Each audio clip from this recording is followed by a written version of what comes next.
if you're a Charizard fan, the Charizard EX Premium Collection is one of those boxes that is hard to pass up.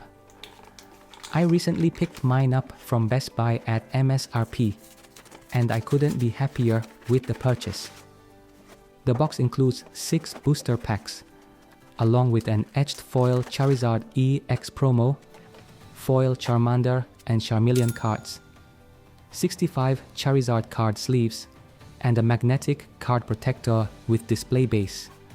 Compared with the Charizard EX Special Collection that was recently available at Walmart, I think this premium collection offers a much more satisfying opening experience.